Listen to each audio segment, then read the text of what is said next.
కాళేశ్వరం దగ్గర పుష్కర ఘాట్లో 17 అడుగుల శ్రీ సరస్వతీదేవి ఏకశిలా విగ్రహాన్ని మరికొద్దిసేపట్లో సీఎం రేవంత్ రెడ్డి ఆవిష్కరించనున్నారు. అనంతరం త్రివేణి సంగమం దగ్గర పుణ్యస్నానాలు ఆచరిస్తారు. కాళేశ్వర ముక్తీశ్వరుణ్ణి ముఖ్యమంత్రి దర్శించుకోనున్నారు. తర్వాత సరస్వతీ ఘాట్లో సరస్వతి నవరత్నమాల హారతి దర్శనం కార్యక్రమంలో పాల్గొంటారు. ఇక మరిన్ని వివరాలు మా ప్రతినిధి భాస్కర్ అందిస్తారు.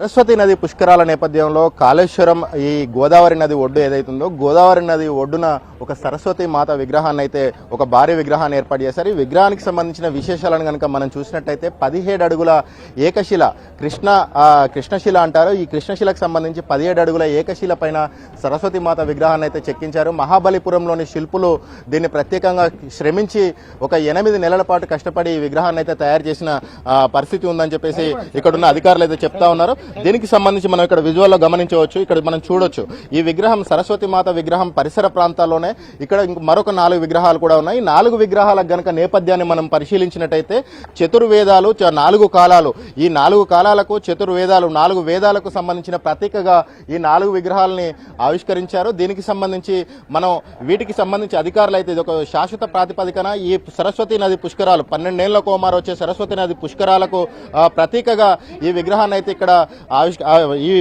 ఇక్కడ ప్రతిష్ఠించారు. దీనికి సంబంధించి సీఎం రేవంత్ రెడ్డి దీన్ని ఆవిష్కరించనున్నారు. సరస్వతి నది పుష్కరాలు ఇక్కడ ప్రారంభానికి గుర్తుగా సరస్వతి నది పుష్కరాలు తెలంగాణ రాష్ట్రంలో తొలిసారి జరిగిన దానికి గుర్తుగా ఈ సరస్వతి మాత విగ్రహాన్ని భారీ సరస్వతి మాత విగ్రహాన్ని అయితే ఆవిష్కరించనున్నారు. ఈ విగ్రహానికి సంబంధించి దీనికి ఒక మండపాన్ని ఏర్పాటు చేసి మండపానికి సంబంధించి ఇక్కడ పూర్తిగా శాశ్వత ప్రాతిపదికన ఒక నిర్మాణాన్ని అయితే చేపడతామని చెప్పేసి అధికారులు అయితే అంటా ఉన్నారు. కెమెరా పర్సన్ సంపత్తో కలిసి భాస్కర్, ఎన్టీవీ, కాళేశ్వరం పుష్కర